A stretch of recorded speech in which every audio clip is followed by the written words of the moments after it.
Hello dear viewers, I am Akhilesh Raj from the Orator Institute of English Language, Jaipur, New Delhi. So today we learn very special use has to, have to, had to, will have to. तो आज हम लोग इसका use पढ़ेंगे, तीनों tense में पढ़ेंगे, present, past and future में। तो प्रेजेंट में इसका यूज होता है has to and have to, past में हैव टू और फ्यूचर में विल हैव टू। प्रेजेंट में पढ़ता है या ना है, पास्ट में पढ़ता था या पढ़ा, फ्यूचर में पढ़ेगा। इसका स्ट्रक्चर होता है subject plus has either have plus to plus V1 plus object. Past में subject plus had plus to plus V1 plus object. और फ्यूचर में क्या होता है subject plus will plus have plus to plus V1 plus object. तो तीनों में हम इसका यूज देखेंगे, प्रेजेंट में, पास्ट में एंड फ्यूचर में। जैसे एग्जांपल से आपको समझाया गया है, जैसे प्रेजेंट में I have to go to office, मुझे ऑफिस जाना पड़ता है। She has to work at night, उसे रात में नौकरी करनी पड़ती है। Rani has to prepare coffee, रानी को कॉफी बनाना पड़ता है। You have to get up at 5 AM daily, आपको रोज 5 बजे सुबह में उठना पड़ता है। Shweta has to cook food, Shweta को खाना बनाना पड़ता है। ये सारे प्रेजेंट में पढ़ रहे हैं, पढ़ता है या ना है। जैसे I have to go to office, मुझे ऑफिस जाना है या मुझे ऑफिस जाना पड़ता है। इसी तरह पास्ट में पढ़ता था या पढ़ा। You have to get up at 4 AM daily, आपको रोज 4 बजे सुबह में उठना पड़ता था।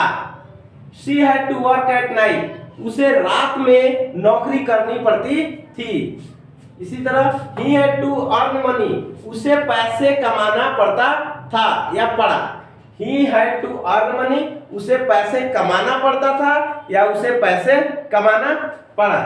इसी तरह we had to go to office on Sunday, हम लोगों को संडे को ऑफिस जाना पड़ता था, हमें संडे को ऑफिस जाना पड़ता था। इसी तरह यू हैड टू वर्क, आपको काम करना पड़ता था। यू हैड टू वर्क, सारे काम पास्ट में हो रहे हैं। इसी तरह हम फ्यूचर में देखेंगे, I will have to do job, मुझे नौकरी करनी पड़ेगी। I will have to do job, मुझे नौकरी करनी पड़ेगी। She will have to cook food, उसे खाना बनाना पड़ेगा। She will have to cook food, उसे खाना बनाना पड़ेगा।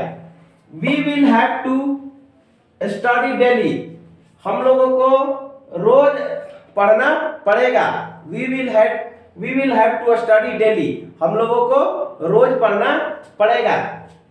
Mohini will have to mop the floor, Mohini को पोछा लगाना पड़ेगा। Mohini will have to mop the floor, Mohini को पोछा लगाना पड़ेगा। Next, Aarohi will have to work, Aarohi को काम करना पड़ेगा।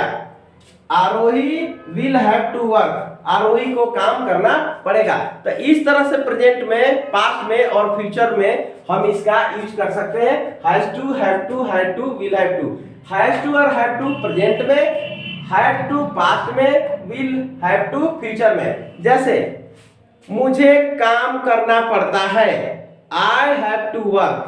पास्ट में मुझे काम करना पड़ता था, आई हैड टू वर्क। अब मुझे काम करना पड़ेगा, I will have to work. इसी तरह से उसे ऑफिस जाना पड़ता है, he has to go to office, उसे ऑफिस जाना पड़ता था, he had to go to office. उसे ऑफिस जाना पड़ेगा, he will have to go to office.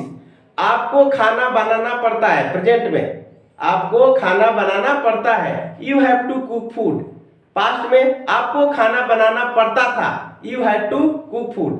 आप फ्यूचर में इसका यूज कैसे करेंगे, आपको खाना बनाना पड़ेगा, you will have to cook food. तो इस तरह से प्रेजेंट, पास्ट, फ्यूचर में आप सेंटेंस बना सकते हैं। और एग्जांपल हम ले सकते हैं, मुझे कार चलाना पड़ता है, I have to drive a car, मुझे कार चलाना पड़ता था, ये पास्ट में। I have to drive a car, मुझे कार चलाना पड़ेगा, तो I will have to drive a car. इसी तरह मेरे पापा को ऑफिस जाना पड़ता है, my father has to go to office. मेरे पापा को ऑफिस जाना पड़ता था, ये पास्ट में, तब my father had to go to office. Future में कहना होगा मेरे पापा को ऑफिस जाना पड़ेगा, I will have to, sorry, my father will have to go to office. तो इस तरह से किसी भी सेंटेंस को हम प्रेजेंट में, पास्ट में और फ्यूचर में बना सकते हैं। नहीं भी मन है तब भी आपको करना पड़ता है, इसे फोर्स्ड एक्शन में बनाया जाता है। नहीं भी मन है, जैसे मुझे खाना बनाना पड़ता है, मन भी नहीं है बनाने को, फिर भी हमें बनाना पड़ता है, तो I have to cook food. इसी तरह से किसी को रात में काम करने का मन नहीं है लेकिन उसे करना पड़ता है, जैसे उसे रात में काम करना पड़ता है, तो he has to work at night. Past में मान लीजिए किसी को बोलना है उसे रात में काम करना पड़ता था, he had to work at night. Future की बात आ जाती है तो उसे रात में काम करना पड़ेगा, he will have to work at night. तो इस तरह से प्रेजेंट, पास्ट, फ्यूचर में हम इसका यूज कर सकते हैं, has to, have to, had to और will have to. I hope आपको पूरी तरह से समझ में आ गया होगा। ये पार्ट फर्स्ट था। इसी तरह से हम निगेटिव, इंट्रोगेटिव, आगे हम पार्ट सेकेंड और पार्ट थर्ड में इसका बनाएंगे। आपको वीडियो अच्छा लगा तो इसको लाइक कीजिए, शेयर कीजिए दोस्तों के साथ, सब्सक्राइब इसको कर लीजिए यदि नहीं किए होंगे। Thank you for watching video.